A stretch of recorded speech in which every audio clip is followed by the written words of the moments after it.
I suppose I would, yes, in principle I would. I think it's unlikely to occur because it is such a complicated topic and is so readily subject to demagoguery that it seems unlikely that, a country that was unable to pass the Equal Rights Amendment will be able to come up with an amendment that is straightforward and wise enough to deal with this. Thank you for having the courage to take on these cases. And I hope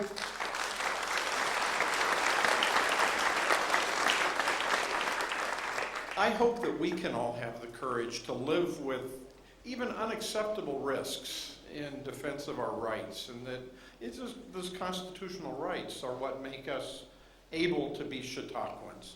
But my real point, if my son was grabbed by some Iranians and faced bogus charges, I would want him to be able to appeal to someone, some process. I think Eleanor Roosevelt and people wrote the UN Declaration of Civil and Human Rights so that there would be a process that would work when governments were failed. And somehow we need to have the courage to do some of those little things.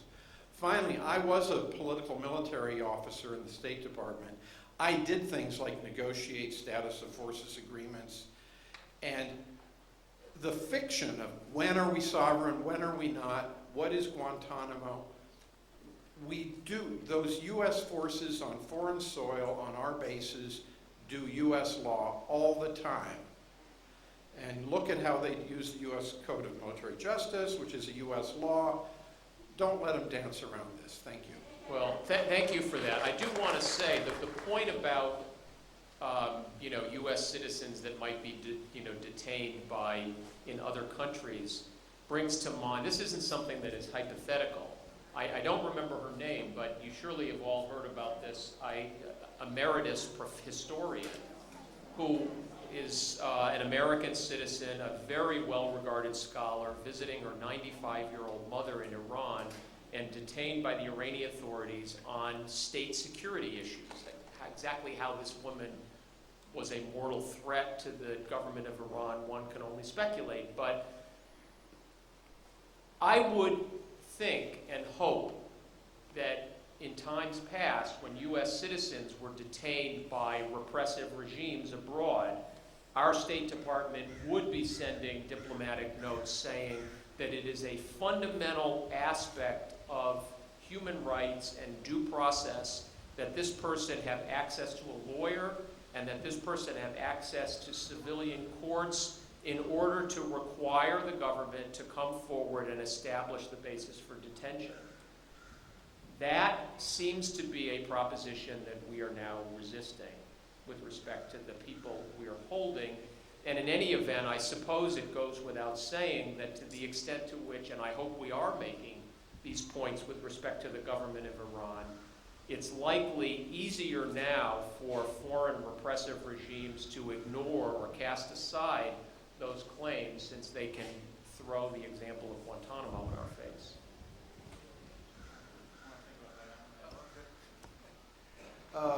George Orwell must be smiling today at the erosion of individual and civil rights. I read in the New York Times today that they're planning to have security cameras all over the financial district in New York, and in England they have over 4 million surveillance cameras.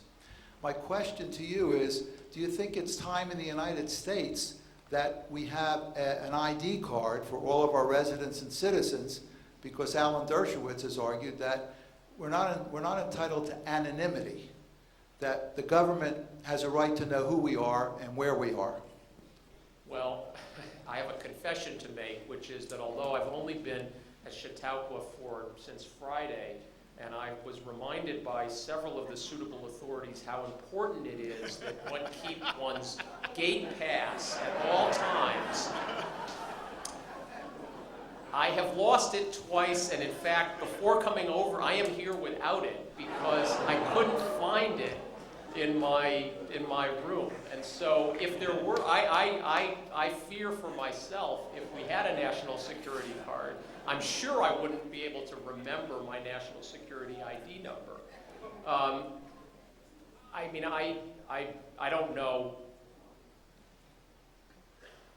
I'm not sure I really understand the point of such a card. I mean, is there anybody in this country that doesn't have a social security number? And I'm not an expert on intrusions in our security, in personal security by the government and by financial institutions in the United States, but I guess I've been conditioned to think that there are a great many things about me that institutions know that even I don't remember. And I do think that, I don't mean to be making light of this, I think that one of the most significant things that we seem to have lost in our society as a consequence of our increasing sophistication and progress is a sense of privacy and a sense of propriety and the privacy of people's thoughts and well-being. And a lot of this is self-inflicted. I mean, I could throw my BlackBerry away anytime, but I haven't, and it's only in a place like this where I have, turned it off that I feel actually more genuinely free than I usually do by my own volition. Mr. Waxman, like the previous speaker at this microphone, I'd like to thank you for your clarity and for your courage. But I'd like you to touch upon the Geneva Conventions, which you did not allude to. These do refer, as I recall, to enemy combatants. And yet we have had the term introduced of unlawful enemy combatants, which muddies the waters even further. So if you can help us with that turbidity, I think we'd all appreciate it. Boy, I would appreciate any help you could offer.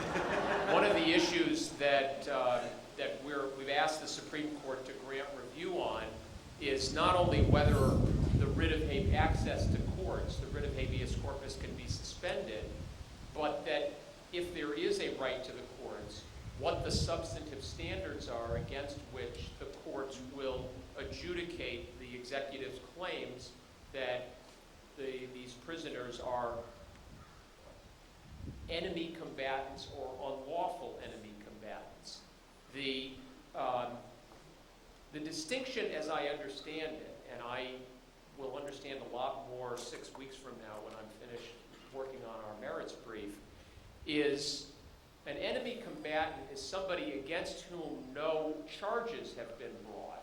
It is simply, in ordinary parlance, typically a member of the armed services of an enemy nation. In World War II, when we were at war with Germany, if we found a German soldier off in the field picking flowers for his fiancée, we were entitled under the laws of war to arrest that person and detain them for the duration of the hostilities for purposes of incapacitating him as an enemy alien. It doesn't mean that he was an unlawful combatant. He was an entirely lawful combatant, if one can talk about war as lawful combat. Unlawful combatant, as I understand it, is somebody who, whether in uniform or not, is committing a violation against the law of nations regarding war. So, for example, the 8 German soldiers who got dropped off at Amagansett, New York, from a submarine with the intent of burying their uniforms and engaging in acts of sabotage were charged with being unlawful enemy combatants, and they were charged with so-called war crimes and convicted of that. And that, as I understand it, is the distinction between the vast majority of detainees in Guantanamo who have not been charged with anything. They are simply enemy combatants who will be detained for the duration of the war, whenever that ends. I hope that I will live long enough to see an honest-to-goodness declaration that the war on terror has been won. But there are a few, and I mentioned Mr. Hamdan. Hamdan is one of them.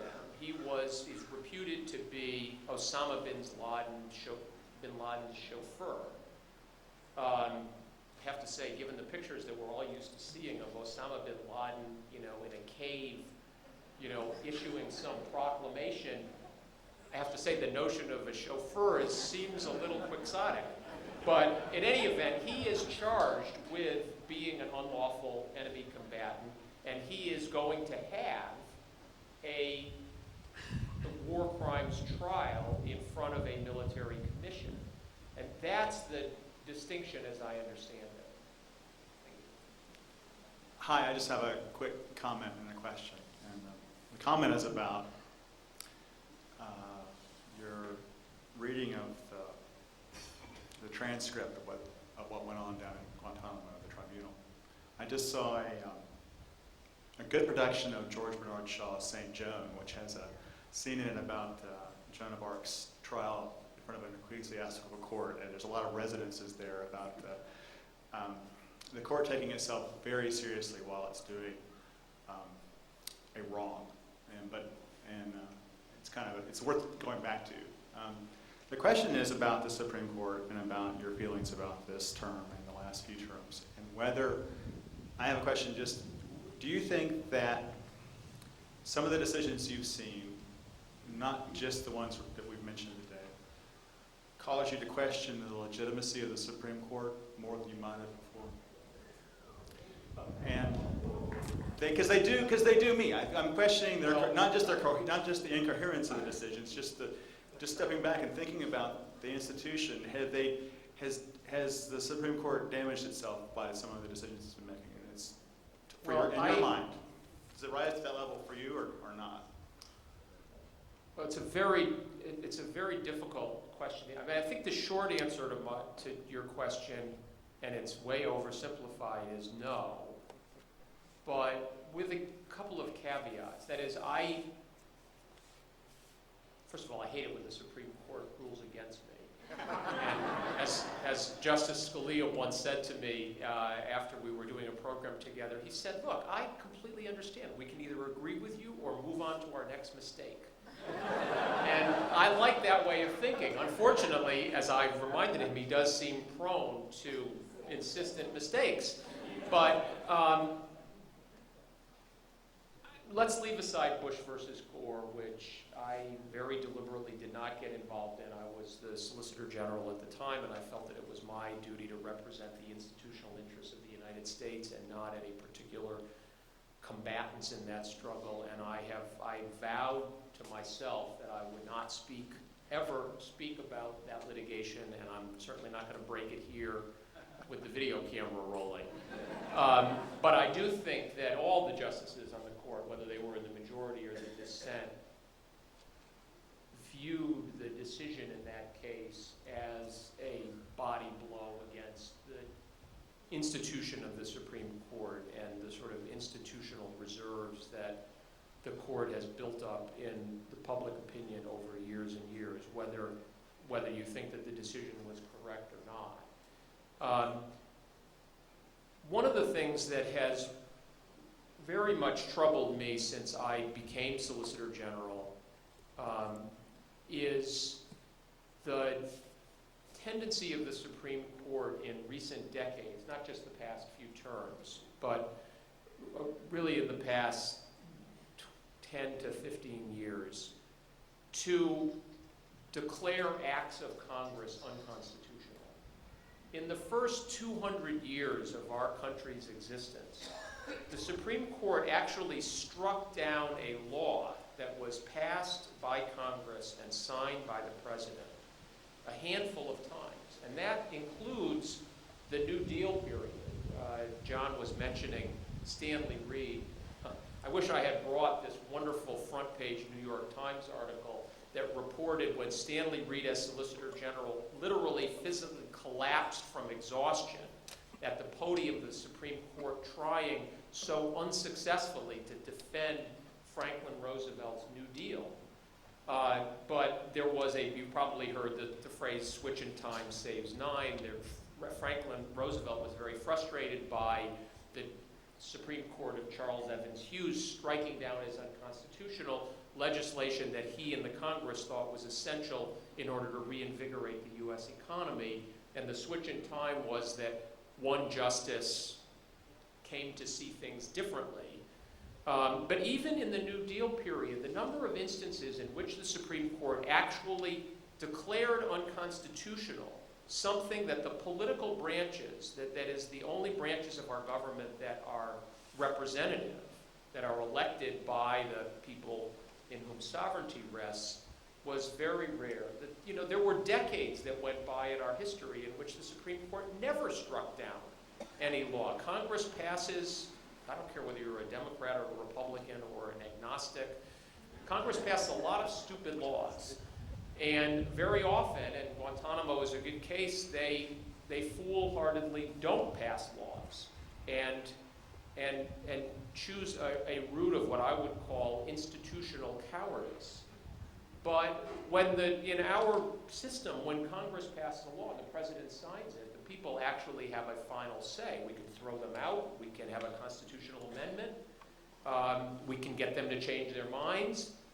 When the Supreme Court declares a law unconstitutional, sometimes it's necessary. Sometimes the political branches don't behave within the limits of the Constitution.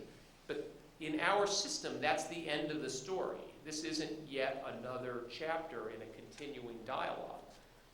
Under Marbury versus Madison and the principle of judicial review, when the Supreme Court says that a particular feature of legislation is unconstitutional, or that an act of the executive is unconstitutional, unless it changes its mind again, that is the end of the discussion. And that is a power that has to be exercised very humbly and with great reserve. And we've been reminded by that by any number of our jurists in the past. And yet, it's almost hard to remember a time in which the Supreme Court had a term in which it wasn't striking down acts of Congress as unconstitutional, either on their face or as applied. And I do worry, not with respect to the particular personnel on the Supreme Court or the particular decisions of the Supreme Court in recent years, but the lowering of this sort of important barrier of self-restraint. And I think that is a concern. That probably doesn't fully answer your question, and it certainly doesn't fully exhaust all of the frustrations I have with some of the particular decisions, but the fact that I, as an individual, might decide a particular case the same or differently I find in my mind, doesn't affect my view of the Supreme Court as an institution, and it doesn't. A quick observation responding to that, it seems that the current court is more ready than many to reconsider recent decisions and change its mind more regularly. But I have two quick questions. One is, again, responding to the other people who have preceded me here. It seems to me that there are 6 very fortunate Bosnians to have somehow been connected with you. And in that connection, I'm wondering, are you able to do this with your firm pro bono, or is the Center for Constitutional Rights or the ACLU or somebody else helping, and should we be supporting them to help support you in that? Well, my firm and my colleagues and I are doing this ourselves pro bono, and we're happy for any assistance that anybody provides, but also very happy to do this as part of the professional responsibility that all members of the bar have to our community, our larger community. I will say that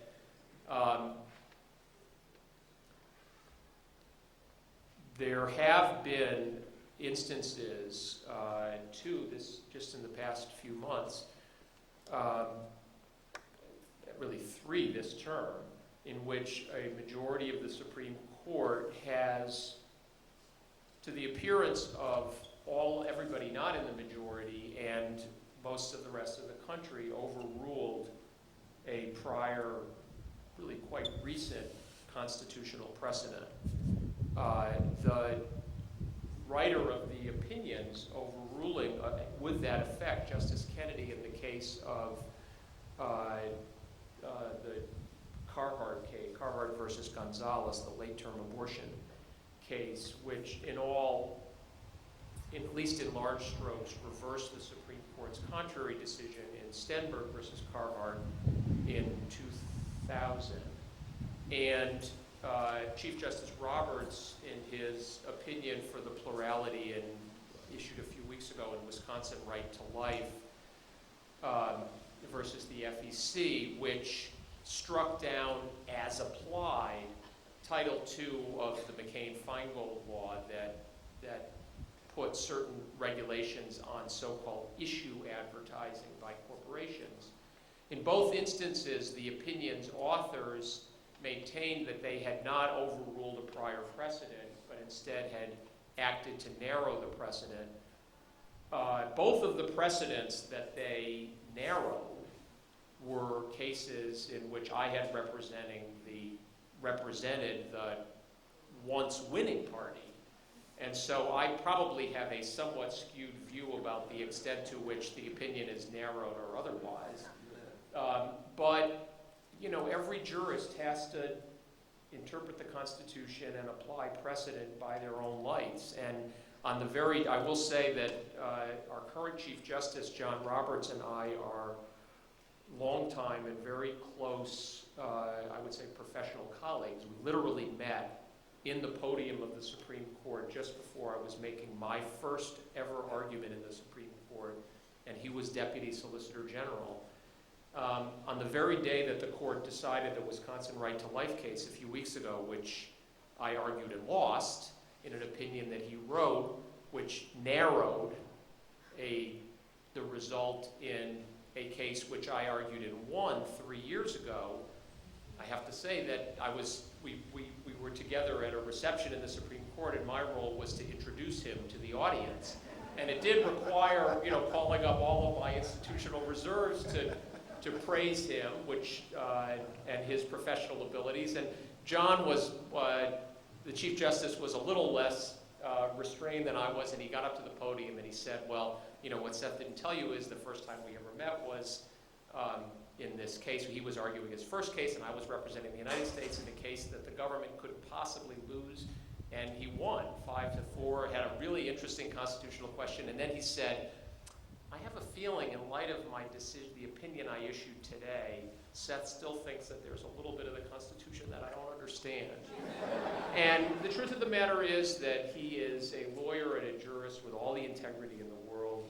Heaven knows he is a capable, extremely, extremely able person. We've seen those cases differently.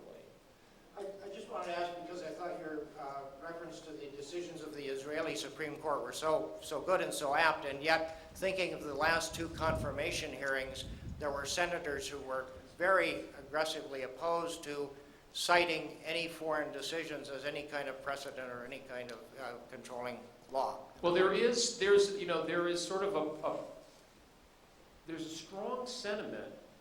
I mean, you could call it populist or nativist or whatever. There is a strong sentiment in the country that our Constitution is unique. And after all, our Constitution was created by people who rejected the European model, the descendants of people who had fled European systems. I think that's absolutely right, and the Constitution ought to be read for what it is and what it meant to the founding generation in perspective. I think, and I do think that most of the justices on the Supreme Court and virtually all judges in our federal and state systems believe that a prohibition against considering or citing legal opinions from other jurisdictions, for whatever they're worth, just a sense of sensibility or a way in which other democracies or other enlightened governments have tried to deal with difficult problems, is quite extreme, and it's never been adopted. And there certainly are many justices on the Supreme Court across the, if you will, the ideological spectrum, who look quite forcefully and quite intently at foreign law models. I suppose, Justice Ginsburg and Justice Breyer on the left of the court do so very, very often and quite proactively. On the other side of the court, the Chief Justice and Justice Alito haven't been around long enough to make very many comments, but Justice Kennedy is very frequently referring to and taking account of what other countries have done, what other judicial systems have done. I argued the case a few years ago involving the question of whether it was consistent with the Eighth Amendment to execute juveniles who were under 18 at the time they committed an otherwise capital crime. And Justice Kennedy ended up writing the opinion for the court 5-4, agreeing that it did violate evolving standards of decency, which the Eighth Amendment inscribes, in order to execute a juvenile offender, and looked quite expressly at the fact that no other country in the world, every other country in the world except Somalia, which at the time lacked an organized central government, had proscribed the capital punishment for juvenile offenders. And so I don't think that sentiment that we shouldn't look to foreign examples and foreign wisdom for whatever it's worth has taken root, and I hope it won't. So I think there's one man left. Thank you much for your presentation today and for the work you're doing. We need more people and lawyers like you. Well, come on. There's a question I have. Maybe I've missed something, but it seems to me that part of the problem that you're facing is that you can't have a war on a tactic, and that conceptually we're having a war on a tactic, and how do you go and when did Congress declare war on terrorism as such? So some of the confusion seems to me to be just conceptually that we can't have it you can't have it that way. And therefore, I wonder what would have happened, theoretically, if on 9/12, the good president had stood up and said, we've been attacked viciously by a group of people who are outlaws, who are renegades. We have 78 other nations who had nationals die in our trade centers. We're going to prosecute these people on an ongoing basis as criminals. We are going to keep this coalition and the goodwill we have, and we will track them down to the ends of the earth and bring them to justice. I don't know that you would be in the position that you're presently in, trying to figure out a way to take what sounds to me like 6 Bosnians who haven't done very much at all, as far as we can figure out, and try to give them their civil rights and their due process. Well, I do think that, it's a very profound observation, and there's no simple answer to this question. I do want to say that because I, like everyone else here, I don't yet know all the evidence that the United States military might present against the clients that I'm representing if they actually had a hearing, a habeas corpus hearing in federal court. I'm not saying that these gentlemen are not terrorists. They may be or they may not be.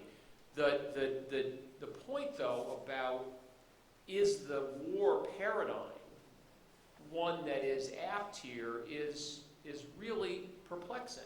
Look, we have a war on drugs too, but we don't, the notion isn't that we are going to have the military indefinitely detain people who, we think are somehow involved or have information about drug use or drug dealing. On the other hand, I don't want to minimize this because using the criminal law model does, as I suggested, have some limitations. The criminal law doesn't specifically prevent a crime from occurring. It seeks to apprehend, detain, and punish somebody who has committed a crime. And I dare say that if we knew, and we could be confident to a certainty that, an impartial judge or whatever institution you create was convinced that, there were 10 people who were in the final stages of planning and executing another World Trade Center bombing, I don't think Congress or the courts would have a problem authorizing the detention of such a person for prophylactic purposes. The problem is that when we're talking about a war, and we can leave aside the question of a declared war, because it's actually been a good long time since Congress actually declared war. We didn't have a formal declaration of war in Vietnam, for example, or Korea, and nobody thinks that those weren't wars for purposes of applying the Constitution. And yet, the laws of war have been developed with, particular assumptions in mind, which is that there will be hostilities between one sovereign nation and another. And in those hostilities, combatants have certain things that they are allowed to do and certain things that they are not allowed to do. And so long as they do the things that they are allowed to do, they can be detained if captured, but not punished. If they do things that they're not allowed to do, they can be detained and punished. That was the exercise in Nuremberg. That was Robert Jackson's role when he took a sabbatical from the Supreme Court to be the chief U.S. prosecutor. The rest of the German soldiers and Japanese soldiers who were detained were released when the war was over. People who had actually were found to have violated the laws of war were punished and often punished quite harshly. Given it's a non-state that we're facing, as far as we can figure out, isn't the criminal paradigm a better paradigm to start with than the war paradigm? From where I sit, the answer is yes. Although, when you think about, one of the perplexities is what does the president mean by enemy combatant? In Hamdi, the Supreme Court was quite perplexed by this, and Justice O'Connor's opinion points out that the president and the president's lawyers had never actually defined the contours of the term enemy combatant. What the Supreme Court said is, for purposes of this case, it suffices to know that this guy was apprehended by U.S. forces in Afghanistan with a rifle in his hand by the U.S. military. But in a formal war, we know who an enemy combatant is and who it isn't. In the war on terror, we don't, and that makes the use of this paradigm very perplexing. Not really a good answer, but it's the best I can do under this.